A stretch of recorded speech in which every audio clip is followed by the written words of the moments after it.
Ciao da Heavy Metal Eleven. Oggi ospitiamo di nuovo un duo prog metal strumentale già apprezzato in passato, ma che non mantiene le promesse dell'esordio con questo nuovo EP.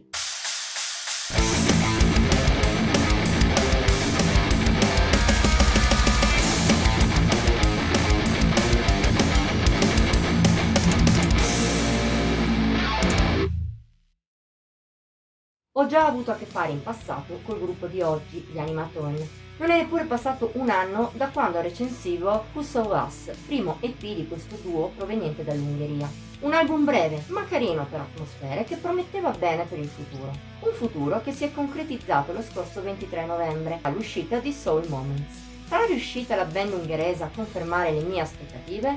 Purtroppo, dopo molti ascolti di questa sua nuova fatica, il mio giudizio deve essere negativo. Mi dispiace anche contando che la bravura tecnica degli Animaton è rimasta la stessa, come anche lo stile, un progressive tutto strumentale che oscilla tra metal e rock. È lo stesso genere di Who Saw Us, di cui però Soul Moments non ripete la magia. Il motivo, probabilmente, è che gli ungheresi si concentrano più sulla tecnica, ai limiti col jazz, e a rimetterci sono le atmosfere. Non che siano meno leggere e allegre del predecessore, e anzi a tratti escono fuori con forza.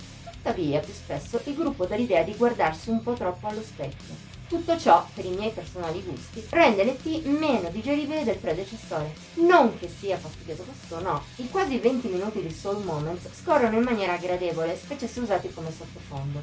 Ma se lo si ascolta cercando qualcosa di davvero significativo, non lo si trova, o almeno così è per me. Lo è a tal punto che sinceramente non riesco a individuare un pezzo che colpisca di più. I 4 dell'EP, come già detto, non hanno grossi spigoli, ma a fine ascolto non lasciano granché. In definitiva, per me Soul Moments è stata un po' una delusione. Non so se è colpa mia che sono un po' allergica al prog metal più contorto, o se davvero gli Animaton abbiano avuto un calo dell'ispirazione, magari a causa della fretta con cui hanno creato il nuovo EP. So però che se Who Saw Us mi era piaciuto, questo lo reputo al massimo decente, con poca anima nonostante il titolo. Come già detto, mi spiace perché gli ungheresi rimangono una band valida. Tuttavia, per me, questo nuovo loro prodotto merita la sufficienza e nulla di più.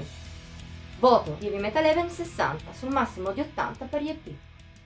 Per questa settimana è tutto. Se hai apprezzato la recensione ti invitiamo a mettere like, a commentarla e a condividerla. Puoi inoltre iscriverti al canale e attivare la campanella delle notifiche per non perdere neppure uno dei video che pubblichiamo ogni pochi giorni. Infine, ti esortiamo a seguirci su Facebook, Instagram e Pinterest. Trovi link in descrizione. Ci vediamo la prossima volta!